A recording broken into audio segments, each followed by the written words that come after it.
I don't like that it takes so long to load this. And if you're just watching us on YouTube, welcome. I know you want to play it. You definitely want to play it. Who doesn't like to hear Christmas music? It's actually somebody today was riding the bike, and they were blasting Christmas music. It's phenomenal. I was like, Christmas.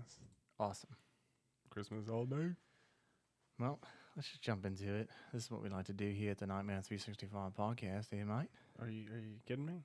I'm going to do the whole show like that. You would not do that, and I would probably walk out because I couldn't take you serious. Why? I don't think I could do it, actually, the whole time. I don't understand. It's just, whatever. It's the technological thing, which I am actually going to upload us. Goddamn brownies. I just got to go into the live stream. All right. Ready to start this show, bro? Let people come into the live stream. People probably tune out to this shit. They're like, fuck, what the is this on YouTube? Here we go. Look at that. We're looking good. The Villisca Axe Murders. It's live. We're here. It's over. All right. Ready? Yep. We're going to do the show in 3, 2. Welcome to Nightmare 365. This is the center of weirdness for the entire planet. There's tons of unsolved mysteries out there. Witches still exist. What about monsters? Do you believe in ghosts? Bigfoot is not out there. Bigfoot is definitely out there. UFOs are real. UFOs might be real. Do you believe in conspiracies? I consider myself a conspiracy theorist. I want to believe in all these case files. Trust no one. The government lies to you. We're just two brothers exploring the unexplained, mysterious, and spookiness that lives among us. Welcome to the center of weirdness known as Nightmare 365 Radio. What's up, everybody? I'm Matt. I'm Greg. And today we're talking about Case File 52. But before we talk about Case File 52 and what Case File 52 is, I just want to mention a couple things. Let's hear it. All right. We got a new shop, which I'm going to put up. Little pro shop. Little pro shop. You know, it's a shop that, you know, it's there. Has some T-shirts, some hoodies, some stickers. I like the long sleeve. I did order the long sleeve, Premier long sleeve tee, just to test it out because we never used this service before. I do like the logo on the sleeve. I think that's pretty cool. It was, right? Yeah, I like that. Yeah, I'm going to try to make some hoodies about, you know, in the winter time when it comes. Would you put like nightmare365.com on the hoodie, like on the hood itself? We could. I don't know if you could do that on this service. Or like a face. Yeah, but just go to our website, nightmare365.com, and you can just tap on the shop and support us, because that's a good way to support us, along with Patreon, which I haven't done anything with Patreon. So definitely, if you want to support the show, check out our shop there on our main website. So I just wanted to mention that, along with Eerie Destinations, man. I've finally been finishing some of the edits with all the Eerie Destinations, so that's going to be a regular thing now on our YouTube channel. So if you're watching us on our YouTube channel, you could watch all the podcasts right here, because we do them live. We do. But I think we're going to streamline a little bit differently, too, doing that going forward. And then all of our weekday weirds are here as well. And then they come out every Wednesday. Every Wednesday. So that's the thing. Like, people could follow us, just regular podcasts where it's downloaded, listen to us. Thank you for the support. And that was a big thing. I want to thank everybody who's given a review recently. We're at a 4.9 out of 5. Yes, on iTunes. I mean, you know, the one guy, 4. What the hell, man? Oh, that was Strange Radio. Yeah, that was back in the day. But we just got a recent one, and I just want to, mention that. So thank you for everybody who's given a review. The Torn Prince Brightside. Thank you for the review. That was cool. Pop Rocks 79. Thank you for the, reviews, and keep them coming because we do enjoy reading them. I'm always curious what people think about this, and that's a good way to do that. So thank you very much. And what we have June 26th is our weekday weird questions and answers. Question and answers. Yeah, so if you have anything for us, we're going to be recording that coming soon, and then that'll be out for Wednesday's Weekday Weird on June 26th. And we got a good one next Wednesday coming up, so make sure to check that. And last thing, to wrap it up, send a self-addressed and stamped envelope to Nightmare 365 P.O. Box, and you receive some little token of our appreciation for the support of the show. Free merch in the Free merch in the mail. Yeah, so that was one thing I wanted, just to mention and have out there. And also, if you're watching on our YouTube channel, I'm going to zoom in here. the guys at Jack-O-Lantern Press. They wanted to say what's up and also promote the book. And I bought the book. I want to support them because I think they do some great work. Along because they just have a podcast coming out too. So here's a little promo that they made, especially for us. So I want to play it for everybody.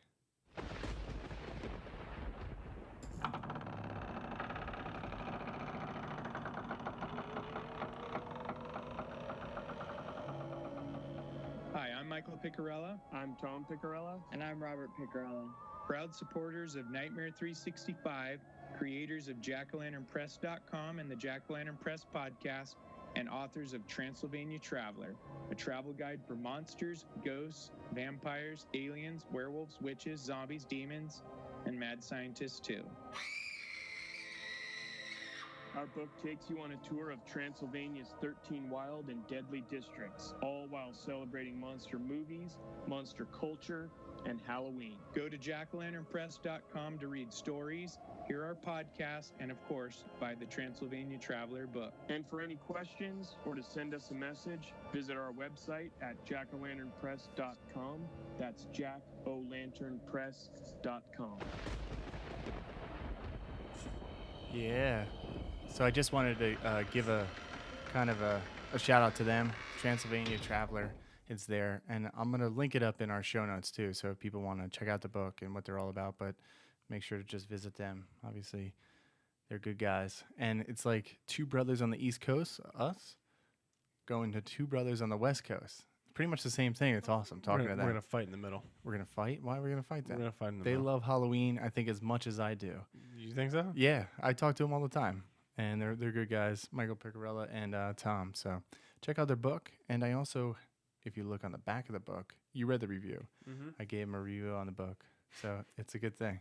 And my name's there too. So it's always fun to see that and be in support with everybody. But all right, today we're opening up the Erie Vault with Bigfoot. Just kidding. It's always Bigfoot. I think people are getting tired of the Bigfoot stories. Why? They're out there. There's know. a lot of them. It is funny to see them out there. I feel like UFOs now and Bigfoot are in the news all the time. Yeah. I feel like that too. Yeah, so that it's a good thing, but I don't know if it's the greatest thing. Anyway, today we're opening up the Erie Vault, case file 52. We are talking Villisca axe murders. Little quiet town in Iowa. Yeah, turned up on its head because of cornfields, Iowa. And this one, I wouldn't say it's like disturbing as far as, I guess it is because kids are involved.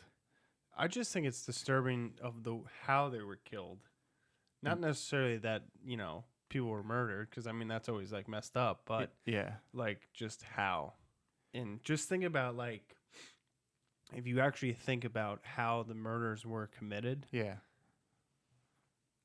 and just picture like the mind, I guess the mindset you have to actually do that to somebody, right? Like just, I mean they're famous for being an axe murder, right? So just think about you chopping wood and just trying to chop somebody's skull in half.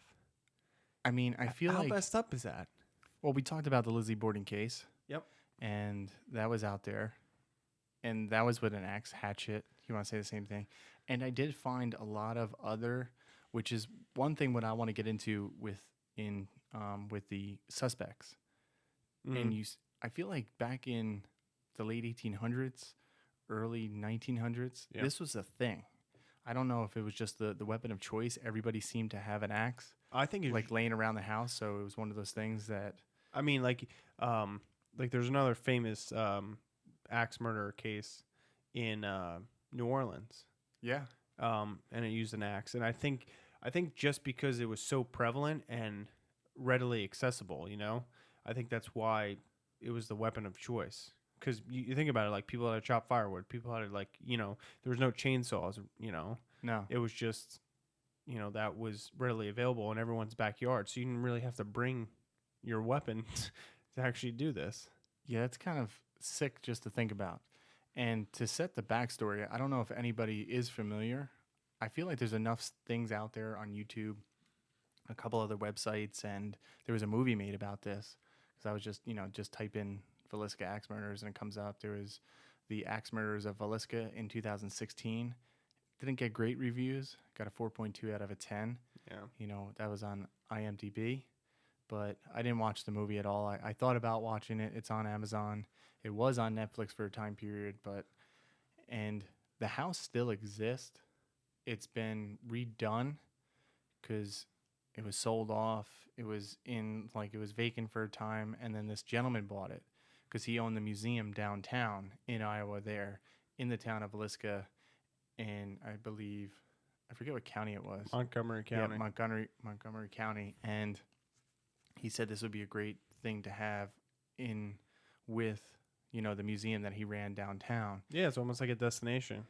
Yeah, which it now becomes. Like, the town is known for this. And it seems like there's a divide in the town. Yeah, I mean, dating back to even to these murders, there was a divide on who people thought it was.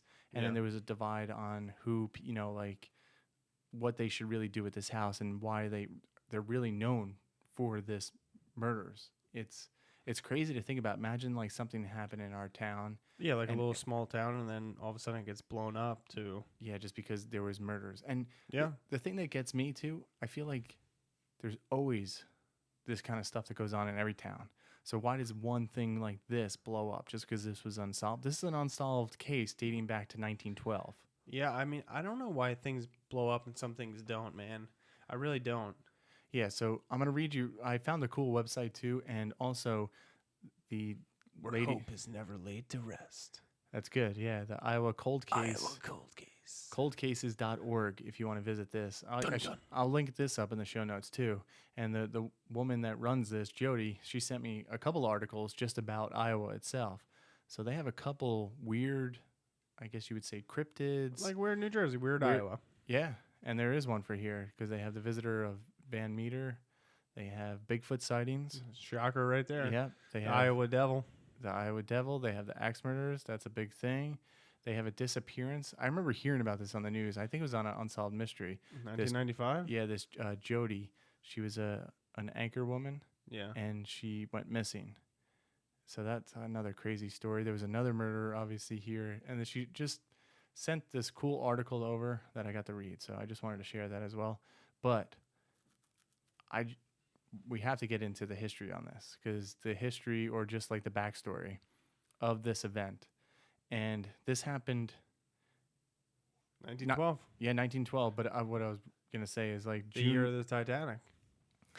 Is that what you remember? Yeah, 1912. So there's a lot of disasters in 1912. Well, just think about it. Just think about how long ago that was. Yeah, it's a long time ago. And this happened just a week, like the anniversary was a week ago. Correct. So that's why I wanted to talk about this too today, because a week ago this happened. So it happened Sunday night, June 9th into Monday morning, June 10th in 1912. And it's an unsolved case. It's still debated today. And it's one of those things that I don't think is ever going to be solved. And the more I researched, I thought I was like, all right, I think it's this person. Like I have a good feeling it's this one person. And then you start reading about it a little bit more and you're like, maybe it's not this person. I don't know. And then it seems like there's so many question marks on this whole case. Mm-hmm. I don't think it'll ever go solved. And I think that's why for over 100 years, it's still going. Like it's what? 100? It's crazy. But anyway, so they believe a person entered this home of Josiah Moore and his wife Sarah Moore, and they hacked him up. It was those two adults, and then they had their 4 children. Yes. And then 2 little girls that their kids were friends with stayed over for the night. That's messed up. Imagine staying over for the night, and then one night that you picked to stay over, you get just hacked up. Yeah, so they believe like there was a person or persons that, killed this whole family. And the kids' ages were 5 to 12. This is what's kind of disturbing. Yeah, I don't know. Like 5 years old, just think about that, like killing like a 5-year-old. With an axe, just fucking hacking them. Like you have to have rage. Yeah. Just to think about that, that's just rage in itself. That or you just got to be mentally unstable. Well, that's one of the suspects. I know. And we'll talk about that too. So, yeah, between the night, they're not sure exactly what time or when this happened and who was killed first. There's some theories that, the children were killed first. There's some theories that, the parents were killed first. And one of the, when they found them. So in the night this happened. and no one seemed to hear anything. The neighbor that eventually, called in other people to say, like, I think something's wrong because the moors aren't up, like the cows didn't get milked, the horses aren't out. And You think that would happen today? what? Because everyone's so locked into like their own little world, right? Yeah. That your neighbor, let's say your neighbor didn't come out of his house for a couple of days. You think you would know? After a while, I'd probably be like, all right, what's going on? I usually see him. I usually say hello. Yeah. Now I don't see him. Like, did they move? Yeah, I might. It might. But it would raise take some- like a couple days, right? Yeah. Like it wouldn't be probably the next day, like No. this, because we live in such a different time period. No, it's true. And I did watch a video where this gentleman who now lives in the neighbor's house and gives tours, he's also a ghost hunter at the Villisca house. And he was talking about that he hears everything, even with the TV on, fans on at night. He can still hear stuff next door, outside. So his theory, without be jumping ahead a little bit, but his theory was that she definitely heard something, and then like saw something and was just too terrified to really do anything about it because she was home alone. Yeah, maybe. Because And you don't want to get killed. right, and then eventually, she came out the next day and was like, "All right, maybe I was just dreaming," and then all of a sudden. They're hacked a lot. Yeah. So she ended up the neighbor calling in down to the downtown store and saying like, I think something's a little wrong. The guy came down, checked on it, and then when he walked through the front door, he saw the two girls in the front room, the Stillinger sisters, and when he saw that, he backed out of the house, told Lena and Ina.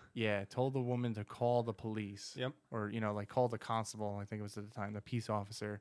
Because I think in the 1912, I think from my understanding, there was two different types of, it wasn't just like the police. You call the police and it's like I think they had like constables, like peace officers that really didn't do anything besides like, all right, let's keep the peace here. Let's do like a this. public safety officer, almost like a neighborhood watch type. Right. Yep. And then they had their own, like, I guess, detective police force, but it's a small town, so Yeah. you have to think about it like that. And that's, Yeah, you're not going to be around. yeah, that's when it was Peckman. Mary Peckman was the neighbor, and she was the one who called in, and she was elderly. That's what, the reports say. She was an elderly woman who, became concerned after it just seemed that it was really quiet. And then eventually when the gentleman went over and saw this, he phoned back too, and then he phoned Josiah's brother, Ross, because he was a local druggist. And then he arrived around like 8 o'clock. And then he went in and they just inspected the whole house, and they were like, shit, something's really wrong here. And at the time too, they said that they didn't know if everybody was dead. I mean, they just Wouldn't you want to go through the house and check that first? Like if they needed medical aid? Well, that's what he did. Like they went through and were like, "Oh crap! Like I don't know. I'm not a doctor. Like I don't know the panic that sets in when this happens." And everybody was covered up. When this all happened and they saw it. So then they did call in people. Yeah. And then it became like almost like a town-wide thing where people came running in. And from reports too, you could read. Not just on this website, a couple different websites too, where they said the local police and random people were just stomping all over the place just to like see like what happened, what was going on in the neighborhood. So imagine how much evidence potentially Was that might have, lost. like that could have got fucked up with this happening. Well, even like the murder weapon, the axe, was like partially cleaned. Yeah. And well, the story on it, that was the whole thing. Like I want to get into that. I didn't know if we should read like all the names of the children. I guess we can. Like it was the Moore family, Josiah Moore, his wife Sarah, and then we said like kids ranging from 5 to 12 years old. Herman Moore was the oldest, and then Catherine Moore. Then they had Paul Moore. Oh, that's just crazy. Like think about it, like a little boy, like 5 years old, and then Boyd Moore. That was the Moore family, and then we had the Lena and Ina Stillinger, and they just happened to pick the wrong night to sleep over. And they were coming back from the church. They had like some type of play for kids. They went to church in the morning, did their thing in the afternoon, and then went back for this play type thing for kids, church. And when they came back, they were, kind of tired. It was a long day, and then they fell asleep, and that's it. And this is where it gets a little creepy, and I definitely want to talk about some of the suspects in this. Sure. Do you want to talk about like the actual scene and like what like like the describe it? kind of bizarre thing though that the killer? Well, there's a couple things, and see, reading the reports, I I'm trying to think, because just reading the reports, they always, I feel like, leave out. Now, I'm always trying to like research a little bit more. Yeah, yeah. You know, they're like, well, you know, he had an alibi, this person, and then it's like, all right, well, they just said this one thing, but they don't elaborate on it. It's just like in the report, it's just one thing of being like what happened. Yeah. And then like, did something happen with Josiah and his business that like, you know, Some created business a party, yeah. grudge? Yeah, so you start thinking about that. Like a lot of things were running through my head, you know, going through. But yeah, let's set the murder scene. Like the murder scene, I think is a big thing, just because it gives a lot of clues of to what really could have happened or might have happened during this thing, and the gouges. Like, well, all right, so we know they were all hacked to death, and They were all in their beds. they were all in their beds, sound asleep. It didn't seem like anybody woke up besides one of the still injured sisters. Yeah. But then they also said like one of the parents might have woken up. Sarah might have woken up, but everybody else they said like was just asleep. So they probably never even woke up or even felt anything.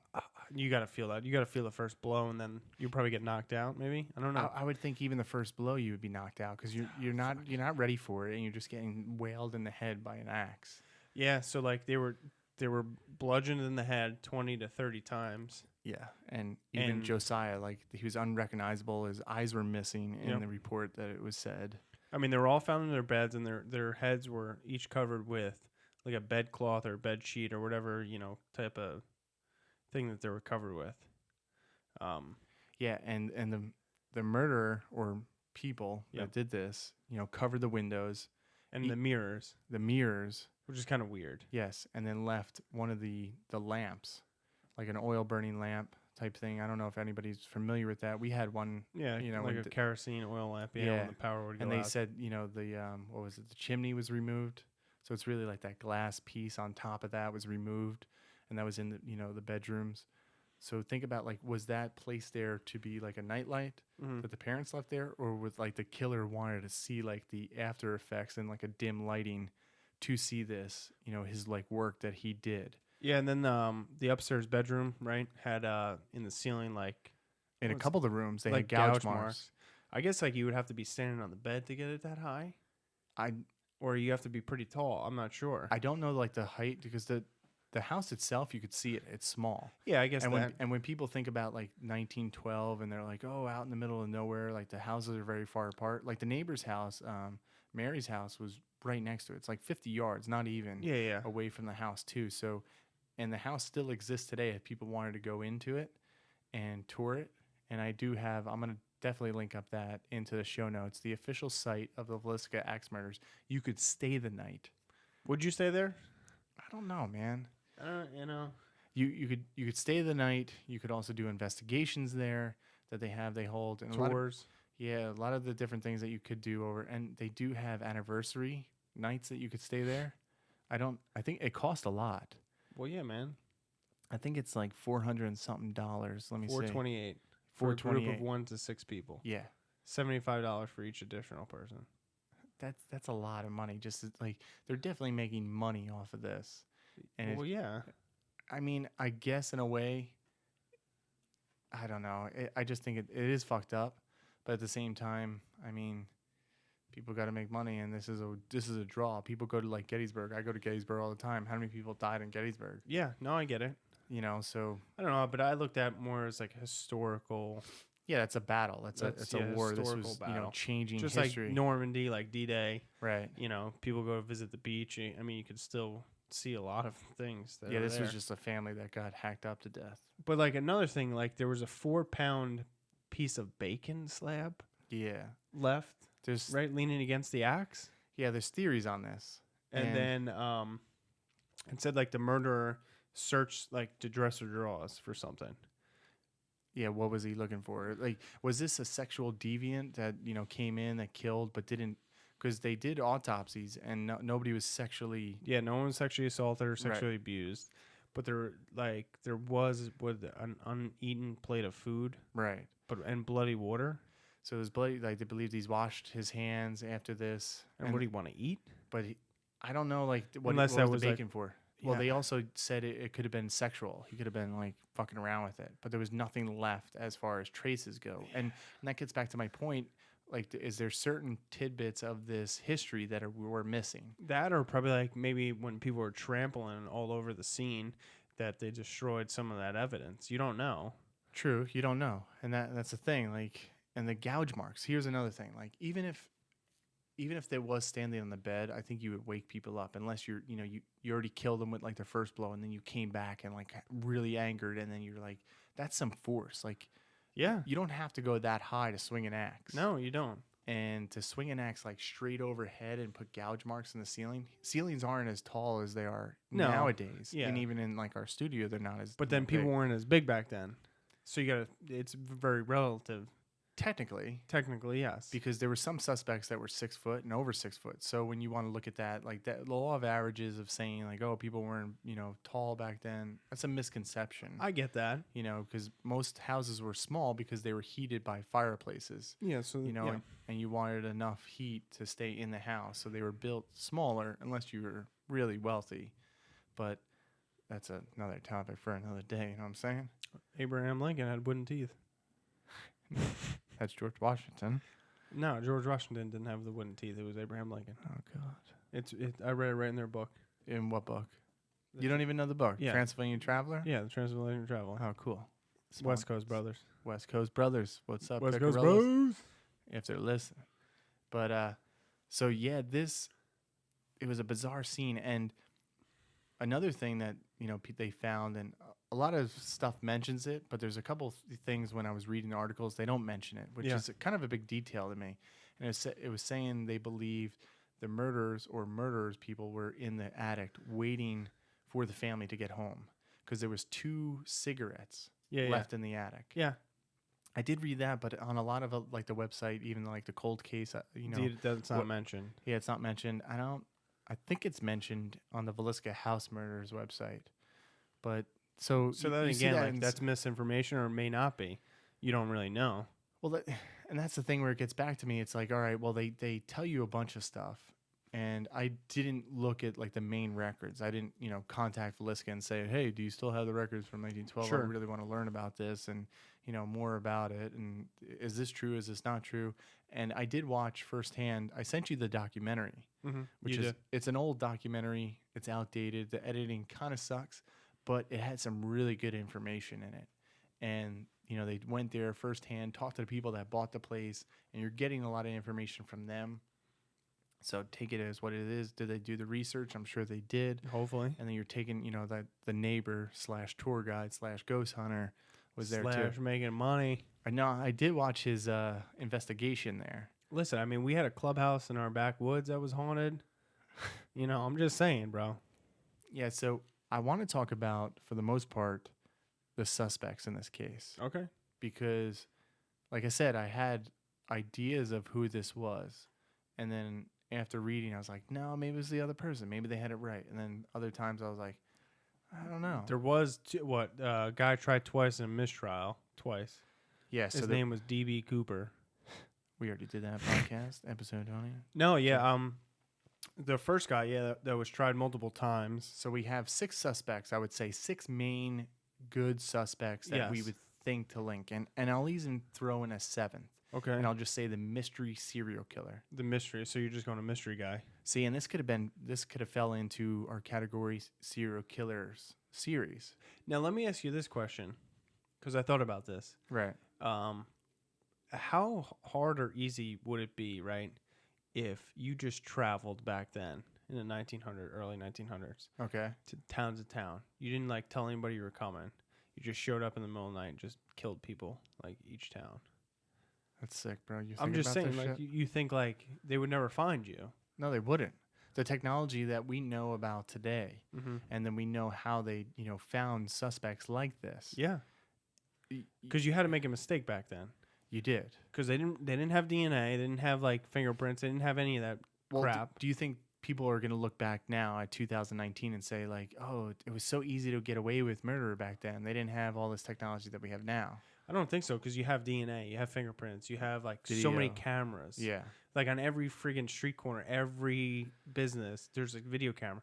Your phone can be tracked, pinpointed. Well, I could say like there's neighbors, close, knit communities. Everybody talks with one another. These people see stuff, they say stuff. Whereas Sure. now that they don't, like you said, people are isolated. Yeah. They stay in their house, they do their thing, and then you have people back then that were always out and about, like talking to neighbors, like going to the local, taverns and stores and gossiping. I know, but if you never said a word to anybody, True. boom. And there is a couple suspects that meet that criteria Yeah. in this thing. So I would say we have 7 good suspects okay. to this grisly murder of the Moore family and the Stillinger girls. So there's 8 total hacked to death. The first one, and we could talk about him, Frank Jones. And doing some more research on Frank Jones and stuff, they always call him, the state senator. But he wasn't the senator at the time, I believe, when this happened. And somebody can correct me if I'm wrong on this as well. But he was one of the main suspects just for the simple fact that he knew Josiah, worked with Josiah, and they worked at the implement company. So think about like, we use tractors, lawnmowers, things like that. They had one of those companies in town, and then they had some dispute along the way, and in I think it was 1908, he left the company. Josiah left the company to start his own implement company. Took business away from Pretty him. much Yep. right across the street, maybe just a little bit around the block, but right across the street from his old partner. Well, really his boss. He became like, this guy was very influential. This guy in town. He became a senator of Iowa. So it seemed like he had a lot of pull. Yeah, and there is a gossip story that's associated with he had like a sexual. Josiah Moore supposedly had a sexual relations with Frank Jones's daughter-in-law. Correct. And is That's that enough? unverified, but Yeah, in all the accounts, it's just a rumor, and they even say it even on like the main websites that we looked at, the Hacks Murderers website, which is villiscaiowa.com, and then you had the cold case, and they just said and you could read it right there. Rumor has it that Moore and Jones's daughter-in-law Donna had some kind of relationships, and it doesn't go in any further. And that's where like little touchy. and it happened, and then Frank was like, forget this guy. Yeah, but And then why would you kill like the kids? Wouldn't you just kill him? True.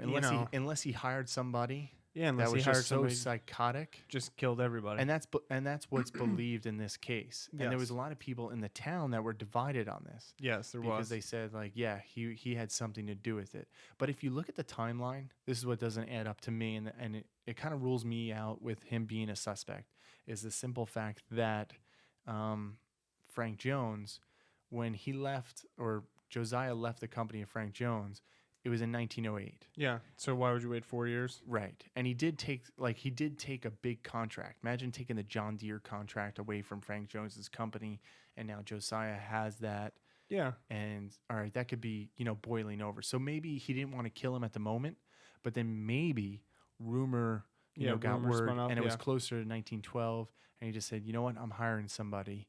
Like, go stake out this guy's house, sit in his attic. I know they're going to come home today at whatever time after mass, this children ceremony, and you can get him then. Is that possible? I think it is. Maybe. But is it enough to really kill somebody for that? I don't know. All right, so yeah, one of our friend Nikki on YouTube said he became senator in 1913. So I knew it was after this happened. Mm-hmm. But everybody, like when you think about it and you're reading reports on this, You think he was, yeah. yeah, it says like, oh, senator, he had something to do with it. And you think about like, ooh, government conspiracies, and he's a senator. Oh, shit. But it was obviously he still had some influence. He was still a businessman in the community. Yeah. And he was making his way into political, kind of stream into the town itself. So I don't know. To me, I don't know how you feel on Frank Jones, but I rule him out. Just because, rule him out just because of the timeline doesn't add up, I don't think. well, not just that. I don't think like this gentleman, even if he had something to do with it. All right, let me put it this way. If he had something to do with it, he definitely hired somebody. He wasn't the main guy. That Yeah, actually he did wouldn't this. have done it himself. No. All right, so this next person Was supposedly hired by yeah, the Mr. senator. William Mansfield. William Blackie. I think the detectives called him Blackie because when he even said it, he's like, I don't even know. I read reports on him where it's like, nobody really called him that besides when this happened. And he was arrested for this in 1916. Yeah. So, And he was a killer before, right? He killed his wife and his kid. yeah, that's it. So I mean that puts you at like, so you can in your mind commit murder because you already did it. True. And yeah, he supposedly, I think it was. I don't think he was convicted for this. No. And he was, I think he put on trial. Yes, he killed his wife, his infant child, father-in-law, and mother-in-law in July of 1914. Like 2 years after. Right, 2 Yep. years after the Villisca, incident happened. And so that's the thing. You have to say, like, all right, what's with these axes back in the day? I mean, they were just readily available. Everyone had them. You chopped wood to make the fire, bro. Yeah, but wouldn't you I don't know, like, You just leave it out. wouldn't you take a knife and just be like, all right, I'm going to just stab the fucking person? No, it's easier, I think. You think an axe is easier? Yeah, to kill somebody than a knife. Oh, dude. A knife's more personal. An axe is like, hey, you're just chopping somebody up. Axes and personal? I don't think it's as personal as a knife. No, because you got to literally get very, very, very close to somebody. To I stab them with a knife. hope it was a sharp axe because I would want it to go pretty quick. I think people sharpened their axes a lot back then because you split a lot of wood back then. I would hope so. Yeah, and this gentleman was also a prime suspect for one of the detectives working on the case. It was Wilkerson, and he was doing the investigation later on. I forget when he came on because there was a lot of people that came on to this case. He came on later on, and he was the gentleman that said, all right, this guy's a prime suspect. He has links to, Frank Jones, supposedly, and he really believed, like, this guy did it. Brought him to trial. Well, because like both murders were committed with the axe. Right. So I mean, that just is a little connection right there. There is. And after, going to trial and doing this, they kind of threw it out. Judge threw it out. And eventually, Mansfield brought on a lawsuit against Wilkerson, and he was awarded at the time, what was it, $2,225. It's a big sum back then. Yeah. So I don't know how much money that is in terms of money, Today. it is, but that's one of the things that it said. And it goes on and on. This guy definitely had a past. This Mansfield guy had a past. He was released by the district order judge at 3:00 in the afternoon on July 21st, 1916, after the Montgomery County grand jury, refused to indict him for the Villisca axe murders 4 years ago. And then it says the sheriff placed him in an automobile, drove him into out of the county, and that was like the last time people heard from the guy. So that's kind of weird, man. Do you think, like, he was a person like a person of interest when I was first reading this? I was like, all right. Yeah, I mean, you could definitely see why he was because He looks fucking crazy in his picture too. He does look crazy, and plus, like his wife and his infant kid were killed with an axe. So I mean, that kind of links you up. Yeah, by was it? default, maybe it could be a very, very, very coincidence thing, but you never know. All right. So suspect number 3. Ooh, the Reverend. The Reverend George Kelly. He was also arrested, and this wasn't until 1917. So 5 years later. 5 years later after the Villisca murder. And he was a traveling preacher, and this guy's story is weird. Yeah, it kind of is weird. Really weird for a number of different things. He had a mental breakdown. He did have a mental breakdown. He did have, like, disorders. Yes. So that was another thing, which I don't think came out right away. And he did confess Yes, he did. to police. He was a person who was obsessed with this, and he also disguised himself as what was it? I think it was this gentleman, right? Yeah, he disguised himself to come in and look around the crime scene. I think it was later on. And he was known to be at the Children's Day exercise at the Presbyterian Church on the day of June 9th in 1912. Yeah, and he did write a bunch of letters to the cops. Right. About like the murderers. So was it a person like us who comes up, like gets obsessed with this kind of stuff and reads about it? And I would never take it so far where I would go and pretend I'm like a journalist or a cop and go into, like the house itself and say like, oh yeah, hey, I'm here, just doing some research. I don't think I would do that. No. As much as I'm, interested in stories like this and the mystery behind it and the unsolved, case that this is, Yeah. but He had like, I don't know, a lot of messed up things going on too. Like he would ask like young women and girls to like pose nude for him. yeah, And he was married. Yeah, he was arrested like 2 years, I think in 1914, for sending explicit stuff through the mail.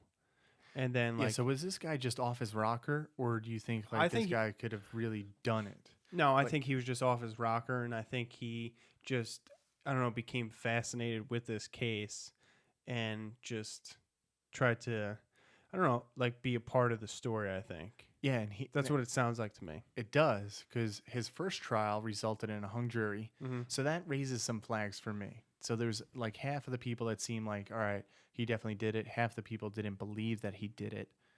And then he had another trial, which he was ended up acquitted because according to, the information, there wasn't enough information, and this guy is also a mystery because the remaining years of his life and his final resting place remains a mystery itself too. So this guy raised some red flags for me. I don't know about you, but I don't know. You can be mentally ill. Yeah, but I think he would have made more mistakes then. You think so? Yeah, if you're mentally unstable, I think you wouldn't clean up or like do some like kinds of things he did. You don't think Or- it would just be like the type of thing that like just knows how to do this kind of shit? I mean, maybe. And like he could think like outside the box, and he's 10 times smarter than anybody gives him credit for because they think he's insane. Yeah. And it comes to this stuff, he knows like everything. I mean, yes, but then like you would hear more rumors and have more cases like he was like involved with. True. So I think that's why it kind of rules him out. Okay, so you kind of, I was kind of on the fence with him too. All right, the next gentleman we're going to come to is Henry Lee Moore. No relation. No relation to the Moore family in killing this. And then here's another thing, another axe. Yeah, he was a suspected serial killer because he killed a couple people with an axe. Right. Yep. And he had the same MO. He was actually convicted of the murders of his mother and maternal grandmother in Columbia, Missouri, just months after the murders in Villisca. And I'll read some more about him. The Moore's family members were killed just as brutally as the victims in Villisca, and the weapon of choice was an axe. Yep, it was. What the? The I'm axe telling keeps you, man, coming it up, was man. everywhere. I guess so. I mean, I guess it was easy access. A couple of people like watching our YouTube channel said the same thing. It's easy access. I get it. But I don't know. Like nowadays, I guess we're seeing school shootings. So like the big thing is school shootings. Let's get a gun and shoot up the school. So maybe back then, like in the news, I'm not trying to like compare like the devastationness of. I just think no. I just think it was an easy weapon of choice. I think it was just there for the taking. You didn't show up with a weapon. You just took their own axe, and then, that was it. So like, you're not, walking down the street carrying a freaking axe. No, you're not. But it's just weird to think about. Like, all right, I'm gonna go in this home. Hopefully, they have an axe because I want to kill some. Like people. now, you can just go into a home. Everyone has knives. Yeah, that's where I would think you would grab a knife before, like, oh shit, I got an axe too. Oh, they're gonna chop some firewood. I'm gonna go get their axe. You got. What if you were going to someone's house and you didn't know? Do they have an axe? I know they might split wood, but what if they keep that axe? locked up? You go to the Locked neighbor's up. house. What if they don't have an axe? You It's go an in- elderly woman like Mary. She doesn't use an axe. She has a guy come in with his own axe. So we got an axe guy coming in. You tip the guy with the axe wood. Yeah, see, this is where it gets like weird. Like, what the fuck is up with the axe? To me, that's just what it says. Whatever. And another thing that this guy could be the guy, which Henry Moore. I don't know, because in a lot of the same things they said in his murders, the people were covered, Mm-hmm. with like cloths, like the ones in Villisca. And I don't think It could be like a copycat. Yeah, I mentioned that. Yeah. yeah. And about the clothing where Yeah, they yeah, were like yeah. clothed and all the what was it, the autopsy or whatever it says, it was covered after they were killed, not Correct. like Yes. during it. It's just weird, man. Mm. Because the blood didn't stick. Like the way that they were describing it was pretty gruesome. It's like, oh, the blood didn't like cure and stick to the cloth. It was Yeah. easy to get off, so it was definitely done after it happened. Yeah, he probably washed up, walked back through the crime scene, looked at all the bodies, and then did it. Yeah, here's another thing too, which I don't think we mentioned, and also something that was left out. Like they make this air of mystery about it, but they were like all the doors in the house of Villisca were locked. from the inside. They had a hard time like getting it open. They needed a key, and you think about like, oh, all the doors were locked. How did the person get out? But they said like the back window was like cracked. In some reports, I read that, and even in like a documentary, it said the same thing. And they said it was easily, you were able to like open up these windows. Mm. So, I mean, when they say that kind of stuff, it annoys me because it's like, all right, there's so many ways you could probably get out of the house. I could open up a window and shut it. Yeah. Did they say all the, windows were locked too? They just say all the doors. So that was like another thing. Like, oh, how Well, this yeah, you person probably get just in didn't and want out? anyone else walking in on it. Yeah, and who's to say like? And some people were saying like, ooh, that the houses was it locked before the killers got there, or maybe the killers were in the Yeah, maybe the killers attic. were up in the attic, and the family locked the house. So this way it looks like no breaking and entering. Right. But then they found like, see the 2 cigarettes.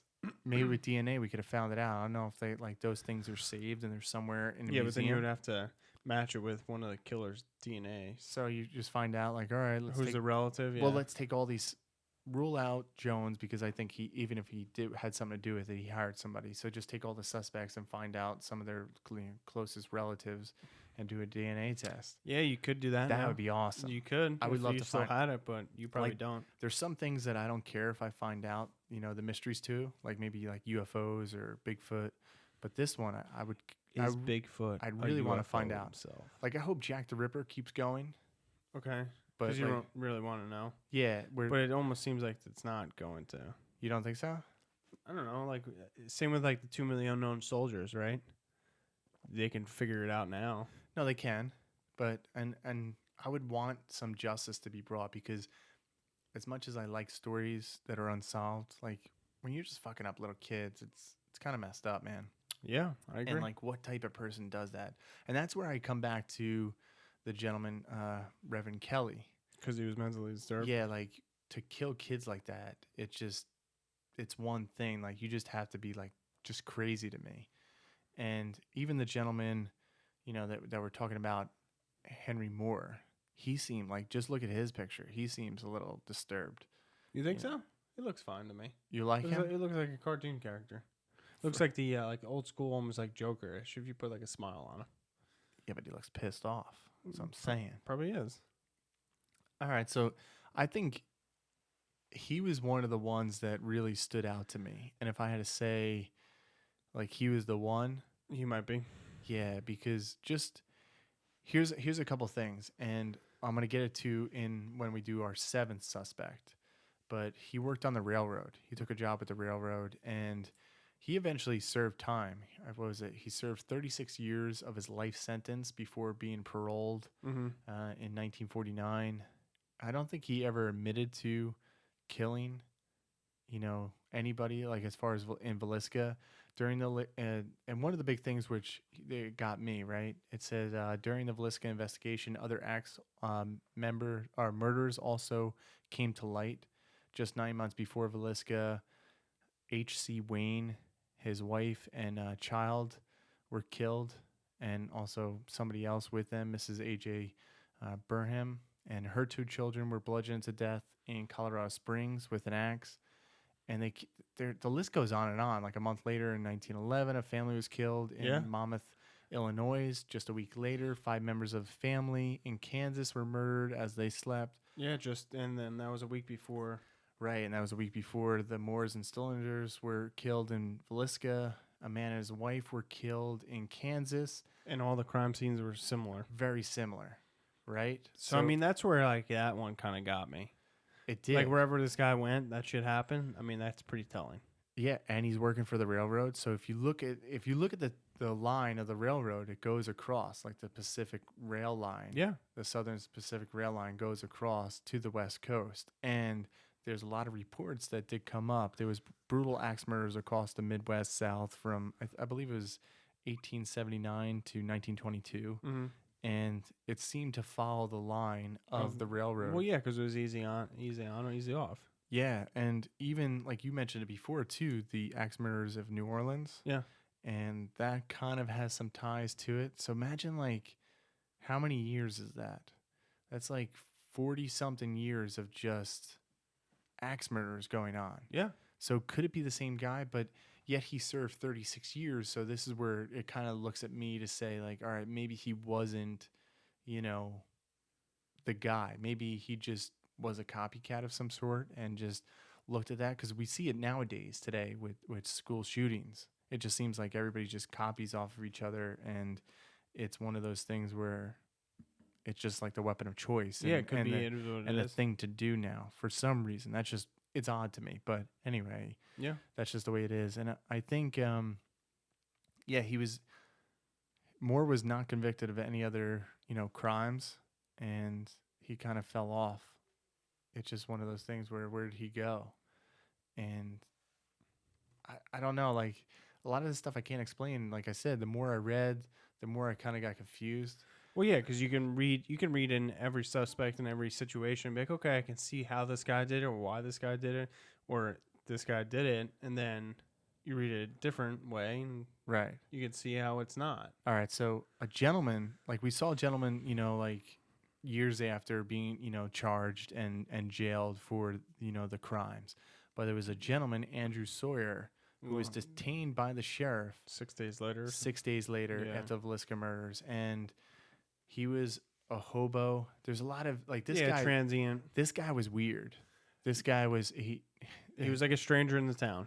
He was a stranger in the town. Supposedly, he just showed up to Mr. Dyer, who was, just somebody who worked on the railroad. He was like the boss, the manager. I don't know if the article put his exact title into it, but Mr. Dyer was the one who hired Sawyer on the job because he was looking for employment. And Yeah, you need an extra hand on the railroad. right. So here, again, connection to the railroad, which I think that's a huge connection.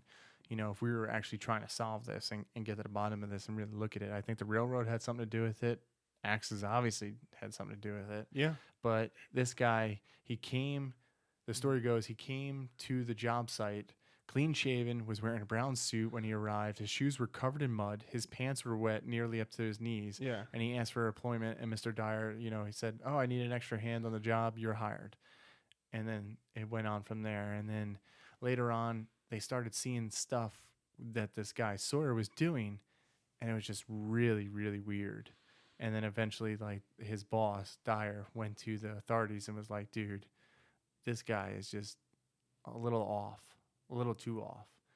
But a lot of the stuff that they were saying to him, it just seems like a crazy person would do. Yeah, I think it just like he was like probably a mentally disturbed person. Yeah. We're not all there, like an EVP. Yeah, he just shows up. Like, imagine showing up to a job and being like, I'm half muddy. I was just running through the mud, trying to get some work. Yeah, little Forrest Gump, man. Yeah, He was just trying to run here. I'm coming to do it. And it seemed like He just wasn't all there, socially awkward, like emotionally disturbed person. Yeah, he did. Like, there was one thing where Dyer testified when he walked up behind Sawyer, he was rubbing his head with both of his hands and all of a sudden jumped up and said, "I will cut your goddamn heads off." At the same time, he made a striking motion with an axe. But that's like, I don't know. Like, is that something that he just, all right, he knows this happened in town. This guy does this, and he's like, "Oh shit, it was an axe." Like, not a knife, but but he had two hands. So it makes you think like, oh shit, the guy, whoever did this was holding an axe in two hands, and he was like swinging it erratically. And there was also accounts where he got the newspaper with the, like the Moore family on it, where like the gruesome murders were all over the, the paper, and he wanted to read it, and he went by himself, and he would do strange things like that. But Yeah, I get that. there was nothing ever Concrete, brought, yeah. with there was this nothing guy. concrete brought about the guy. No, they held him because he was an out-of-towner, and eventually they let him go because they had nothing on him. Plus, he had an alibi. Yeah, he did. So I don't know what, and that's the thing where it says, well, like with the alibi, it's like, okay, he had an alibi, but I want more about that alibi. We just get like, oh, well, they just had timestamps with him and he was in another place at another time. Couldn't you be in that place, get a timestamp? And would they look at it and say like, all right, well, he could have been there in the time, because we don't know what time they were really killed at night. Sure, you could. So could he have gotten there in time where they said, all right, this could be the guy? Because if you look at the reports from the police, Yeah. they did like bring in bloodhounds, and they tracked an unknown track behind the house through like this muddy area. He did have mud on his, clothes. Yeah. and they lost it when it got to like the swamp. Well, yeah, you're gonna lose it. So that was one thing. I don't know. Our 6-person, Joe Ricks. Yeah. Is that how you say it? 5 Ricks? days after the murder. This guy also detained 5 days after the murder, like Greg said, and he was just another person of interest. He, stepped off a train wearing shoes covered with blood, supposedly, in another county when he went to Monmouth, Illinois. And then the newspaper articles, they discussed the accusations. The man was not recognized because there was witnesses that said they witnessed people prior to the murders in Villisca that said like there was some strange people around town. And, and there was one guy, we don't know his name, but then when these people went and like, all right, is this guy Joe that you saw with the bloody shoes? They said no. And they said no.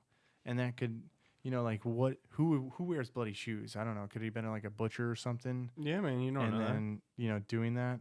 Works on the farm, Yeah, but again, like this guy, there was nothing. They couldn't hold him on. All he had was these bloody shoes. Yeah, there was no connection to the murders or anything like that. Right. So the investigation, continues to go on. I mean, I'm going to link up the VilliscaIowa.com, their house. So if you want to go visit the house, you can go visit. You could book your stay. Yeah, Southwest You can go, Iowa. yeah. Montgomery County. Yeah, there it is. It's in the lower part, on the left, pretty much almost close to the border, man. Yeah. So if you want to go. But yeah, this website's really good because they do a virtual tour. They show you evidence. They do overnight stays. They do other links. They folklore suspects, the victims, the history, the crime. Benjamin Franklin stayed at this house when he wrote the Declaration of Independence. Then I would definitely stay there for overnight. Do they still have the same bed? Same beds. Same beds. Would you sleep in the same bed? It's got to be uncomfortable from 1912. No, man, that would be weird. Nah, To know that like these little kids got hacked up in there. I wouldn't say in the little kids, man. Well, I mean, because the bed would be Oh, little. but You the stay in the adults, parents. that's cool. Yeah, Yeah, I mean, man. it's a bigger bed. Would you stay in the attic? It's got to be hot up there. All right, let me ask you this question. When you go places, no Mhm. matter where it is, do you check in the house? Yeah, I check in the rooms and I check in underneath the bed in the closet. Yeah, I do. Even in the hotel rooms. I do. We do that when we go to like, out to Gettysburg. I check the house, basement, everything. Yeah. I'm like, I got the fucking gun in my pocket.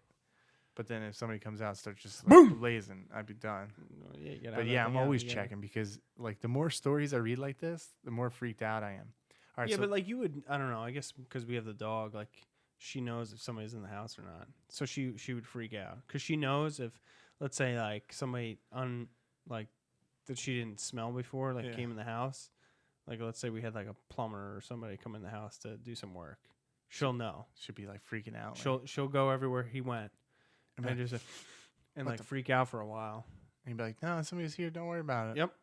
And then she like calms down after like 10 minutes. That'd be awesome. So she knows. I should just like run in there with like somebody and then just like watch you freak out when you get home. Be like, what the fuck? she We would didn't know. have anybody over. She would know. All right, so the last person I want to talk about, Okay. the mystery serial killer. Mystery serial killer. I think it's possible, man. I think it's possible because Stay spooky. stay spooky for sure. No, but just for the simple fact that there was these string of murders that were happening all over, like the South Midwest, in Iowa, all these other places. They never caught a person. Yeah. I was trying to look up timelines, but you can't really type in like X murders between blah blah blah. Because you just get like a massive amount of information. Yeah, you just have to sit and plot them out probably. That Yeah, would take you- a while.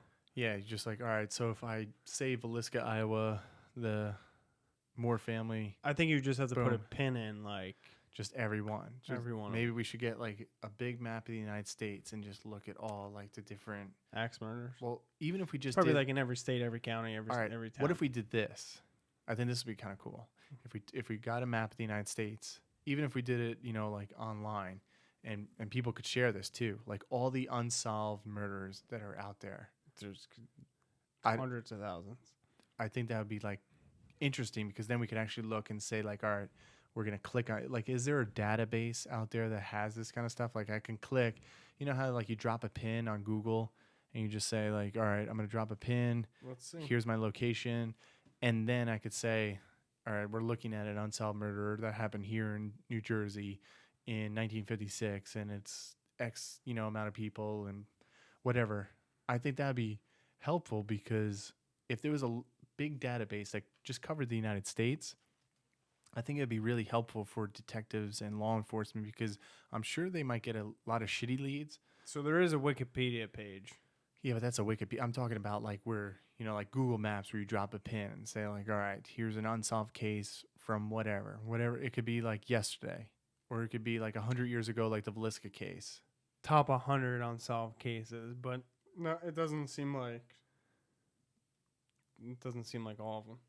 Yeah, so that's what I don't know. Maybe, like we could share, like we know of certain things in our state that we could share that we could pin and then people could add their pins, but then you would have to like verify it.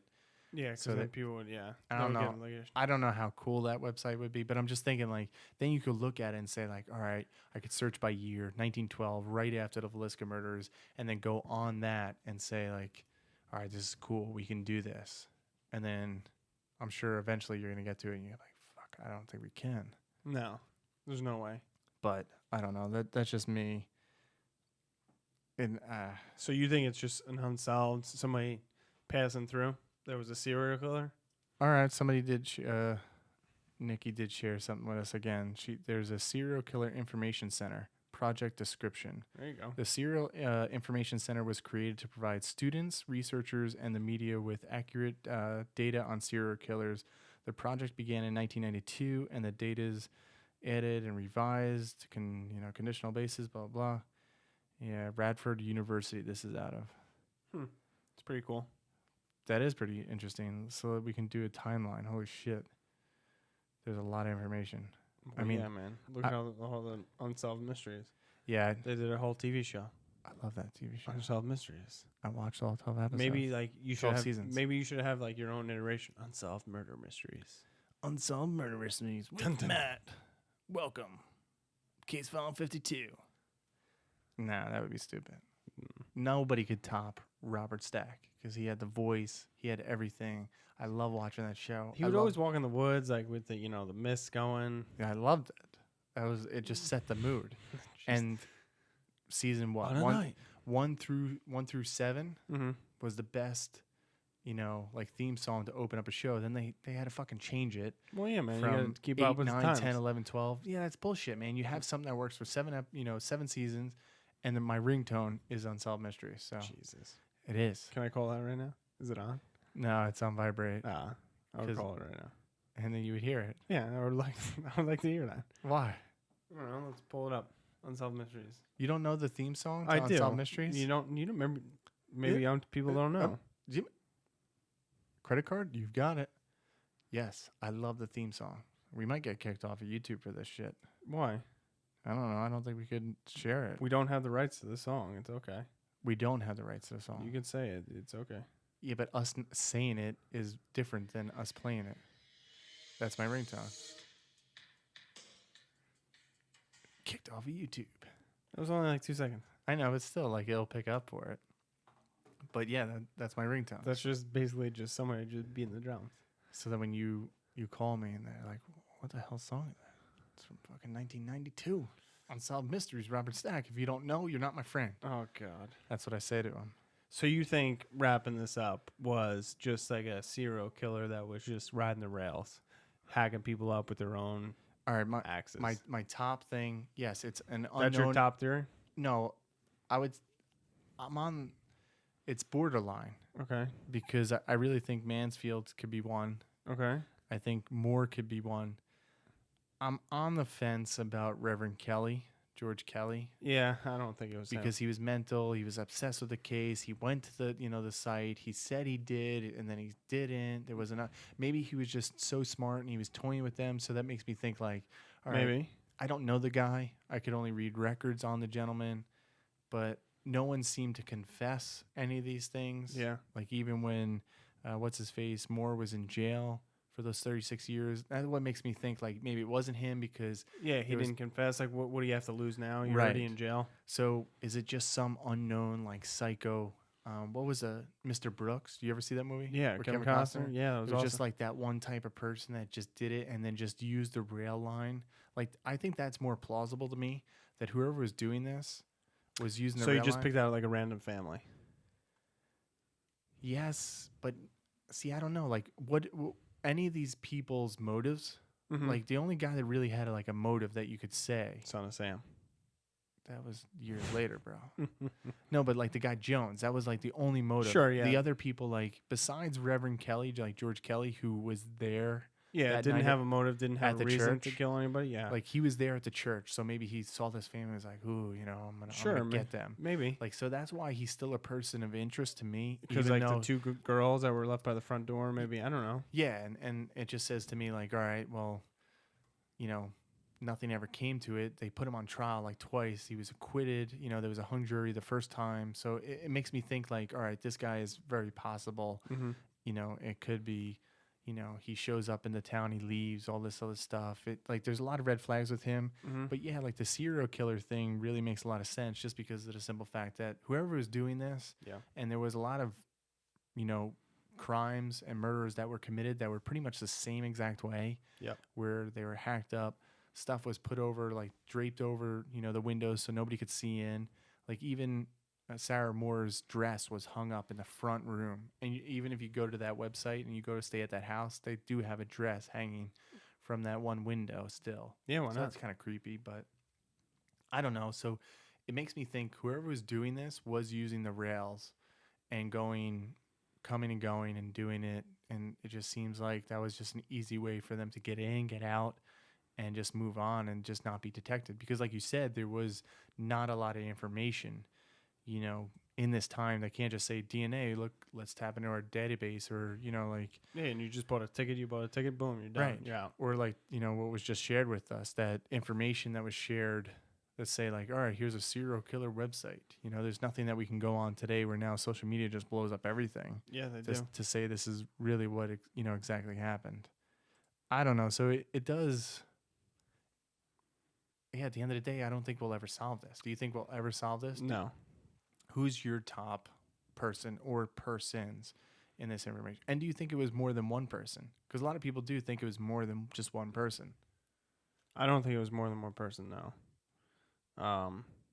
The Reverend is a suspect, I think, and then a mystery serial killer that just came in and out of the town. So you're not even looking at Mansfield. You're not even looking at Moore. No, I don't think it was them. No, No. you just think they were just dirtbag guys. Yeah, I that just think yeah. did the same shit. Yep.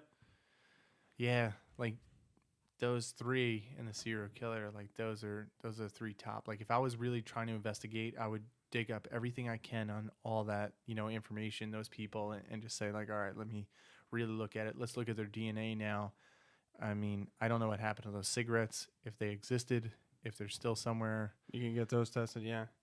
Yeah, that's one thing, because there would be tons of saliva on that. The bloody water, maybe, I don't know, something like that. Yeah, I guess, and that's the thing too. Like all these cases that go unsolved, we always find out like whoever the detective was, or people that were there, always fuck up the scene. Yeah, they always do, man. That's scene safety. That's what they teach you. First rule, scene safety. No one Yeah. comes in or out of that scene. Yeah, it's like these killers But are back smarter. then, like, yeah, back these then you killers really are just- smarter than the detectives sometimes. It seems like, because even like the gentleman Moore, you know, supposedly his fingerprints were on record, Mm-hmm. and they think that the killer wore gloves because there was no fingerprints left behind. And one of the reasons they believed it was Moore because he wore, you know, like, oh, you know, he knew they had his fingerprints on file and he wore gloves. But I feel like anybody that's smart is gonna wash up like this person did. Yeah. You know, they're not gonna leave a trace. You know, they're gonna wear gloves. They're gonna, you know, hide themselves. You know, like, Because this probably wasn't his first killing.